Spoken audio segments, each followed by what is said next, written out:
കണ്ണൂർ ജില്ലയിൽ പറശ്ശിനിക്കടവ് സ്ഥിതി ചെയ്യുന്ന പാർക്കാണ് പറശ്ശിനിക്കടവ് സ്നേക്ക് പാർക്ക്. അതിനകത്ത് പലതരത്തിലുള്ള കാര്യങ്ങളാണ് നമുക്ക് കാണാനുള്ളത്. കുറേ ഫിഷ് ഉണ്ട്, അതുപോലെ തന്നെ കുറേ സ്നേക്കും കാര്യങ്ങളൊക്കെ ഉണ്ട്. ആദ്യം തന്നെ നമ്മൾ എൻ്റർ ചെയ്യുന്ന സമയത്ത് ഫിഷിനാണ് കാണാൻ പറ്റുന്നത്. ഇവിടുത്തെ എൻട്രി ഫീ എന്ന് പറയുന്നത് മുതിർന്നവർക്ക് 50 രൂപയാണ്. അപ്പോൾ ഭയങ്കര വെറൈറ്റി ആയിട്ടും നമുക്ക് കാണുമ്പോൾ കുറച്ച് ഇൻട്രസ്റ്റിംഗ് ആയിട്ട് തോന്നുന്ന കാര്യങ്ങളൊക്കെ ഞാൻ ക്യാപ്ചർ ചെയ്തിട്ടുണ്ടായിരുന്നു. ഇത് മുള്ളംപന്നിയാണ്, നമ്മുടെ നാട്ടിലൊക്കെ കാണുന്ന സാധാ മുള്ളംപന്നിയാണ്. അതിന് കഴിക്കാനുള്ള ആഹാരമൊക്കെ അതിനകത്ത് തന്നെ, അതിൻ്റെ കൂട്ടിനകത്ത് തന്നെയുണ്ട്. നമ്മൾ പൊതുവേ കാണുന്ന മങ്കിയാണ്. അപ്പോൾ ഇതിനകത്ത് നിറയെ കുരങ്ങന്മാരായിരുന്നു. ഒട്ടക പക്ഷിയാണ്, 3 ഒട്ടക പക്ഷിയാണുള്ളത്. അപ്പോൾ ഇതിന് വേണ്ട വെള്ളവും ആഹാരവും ഒക്കെ അതിനകത്ത് തന്നെയുണ്ട്. ചോറാണുള്ളത്. ഇത് കന്യാസ്ത്രീ കൊക്കാണ്. കന്യാസ്ത്രീനെ പോലെ തോന്നുന്ന ഒരു കൊക്കായത് കൊണ്ടായിരിക്കാം കന്യാസ്ത്രീ എന്നുള്ള പേരിട്ടത്. then ഞങ്ങൾ സ്നേക്കിൻ്റെ സെക്ഷനിലേക്ക് പോയി. അപ്പോൾ ആദ്യമൊക്കെ കുറേ കൂടുകളിൽ സ്നേക്കിനെ കണ്ടുപിടിക്കാൻ കുറച്ച് ബുദ്ധിമുട്ടായിരുന്നു. കാരണം മണ്ണിൻ്റെ നിറവും അതുപോലെ തന്നെ മരത്തിൻ്റെ നിറവും ഒക്കെ ആയിട്ട് അങ്ങനെയായിരുന്നു ഉണ്ടായിരുന്നത്.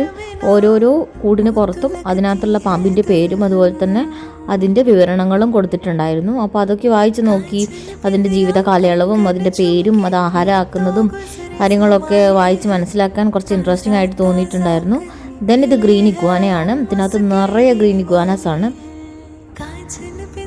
ഇതാ കാണുന്നത് നിറയെ ഇഗ്വാനസ് ആണ്.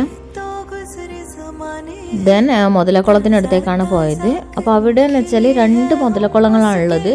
അപ്പോൾ 2 കുളത്തിൽ നിറയെ മുതലകളാണ്. അപ്പോൾ നിറയെ മുതലകൾ മീൻസ് ഒരുപാട് മുതലകളുണ്ട്. അതുപോലെ തന്നെ കുറേ മുതലുകൾ പുറത്താണ് വിശ്രമിക്കുന്നത്. അവിടുത്തെ ഒരു ഫോട്ടോഗ്രാഫറുടെ ഒരു സ്റ്റാച്യു ആണ്. പിന്നെ അതിനുശേഷം ഞങ്ങൾ സൗണ്ട് കേട്ട് ചെന്ന് നോക്കിയപ്പോൾ 2 മുതലകൾ, 2 കുളത്തിൽ നിന്നും ഓരോ മുതലകൾ പുറത്തേക്ക് വരുന്നുണ്ടായിരുന്നു. നല്ല സൗണ്ടോടെയാണ് ഇത് പുറത്തേക്ക് വരുന്നത്. അപ്പോൾ കുറേ ആൾക്കാർ അത് നോക്കി നിൽക്കുന്നുണ്ടായിരുന്നു. അപ്പോൾ ഇതിന് ചുറ്റും ആ ഇറങ്ങി വരുന്ന മുതലയുടെ ചുറ്റും കാണുന്നത് സാധാ നോർമൽ മുതലുകളാണ്. പക്ഷെ അവർ വെയിൽ കൊള്ളാനോ എന്തിനാണെന്നറിയില്ല പുറത്ത് ഇങ്ങനെ വിശ്രമിക്കുന്നുണ്ടായിരുന്നു. അപ്പോൾ ഇത് രണ്ടും കുറേ നേരം ഇങ്ങനെ മൂവ് ചെയ്യുന്നത് കണ്ട് എല്ലാവരും ഭയങ്കര എക്സൈറ്റഡ് ആയിട്ട് നോക്കുന്നുണ്ടായിരുന്നു. പക്ഷെ ഒന്നും സംഭവിച്ചില്ല. ഇത് 2 മുതലകളും കുറച്ച് അടുത്തേക്ക് വന്നു. ദെൻ അവരവിടെ സ്റ്റോപ്പ് ചെയ്തു. അത് വെയിൽ കൊള്ളാൻ വേണ്ടി പുറത്തേക്ക് വന്നതായിരിക്കും. കുറേ നേരം കുളത്തിൽ മൂവ്മെൻറ്റ്സോ ഒന്നും ഉണ്ടായിരുന്നില്ല. കുറച്ച് നേരം കഴിഞ്ഞപ്പോഴാണ് ഈ 2 മുതലകൾ അനങ്ങി തുടങ്ങിയത്. ആദ്യമായിട്ടാണ് ഞാൻ മുതല നടക്കുന്നതൊക്കെ നേരിട്ട് കാണുന്നത്. അപ്പോൾ ഞങ്ങൾ കുറേ നേരം അവിടെ നിന്ന് അതെന്താ ചെയ്യുന്നതെന്നൊക്കെ നോക്കിയിട്ടുണ്ടായിരുന്നു. ബാക്കി ഒരു മുതല പോലും ഒരു അനക്കം ഉണ്ടായിരുന്നില്ല. പെട്ടെന്ന് നോക്കിക്കഴിഞ്ഞാൽ നമുക്ക് ഇതിന് ജീവനുണ്ടോ എന്ന് ഒരു ഡൗട്ട് തോന്നും. അതുപോലെയായിരുന്നു ഉണ്ടായിരുന്നത്. പിന്നെ അതുപോലെ തന്നെ അത് കഴിഞ്ഞ് ഒരു പാമ്പിൻ്റെ സെക്ഷനിലേക്ക് പോയി. ഒരു പച്ചോലപ്പാമ്പാണ്, നമ്മൾ നാട്ടിലൊക്കെ കാണുന്ന സാധാരണ പച്ചോലപ്പാമ്പ്. പിന്നെ കോമൺ ക്രെയിറ്റ്, പിന്നെ ആ ഒരു പാമ്പിൻ്റെ അടുത്തേക്ക് പോയി.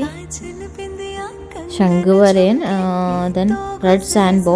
ഇതിനെ കണ്ടുപിടിക്കാൻ കുറച്ച് ബുദ്ധിമുട്ടി, കാരണം ഒളിച്ചിരിക്കുകയായിരുന്നു. ദെൻ ഒരു പരുന്തിൻ്റെ സ്റ്റാച്യു ആണ്. അത് കഴിഞ്ഞ് ഞങ്ങൾ കുറച്ച് മുന്നോട്ടേക്ക് പോയി. ഇവിടെ ഒരു പാമ്പുണ്ടായിരുന്നു.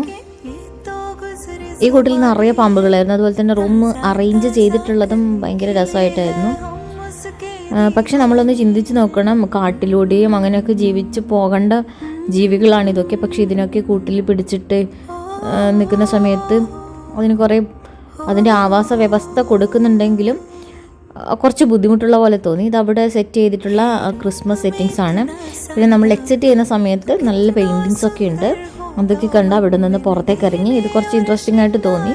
അതുകൊണ്ട് ഇത് ഞാൻ ക്യാപ്ചർ ചെയ്ത് വെച്ചതാണ്.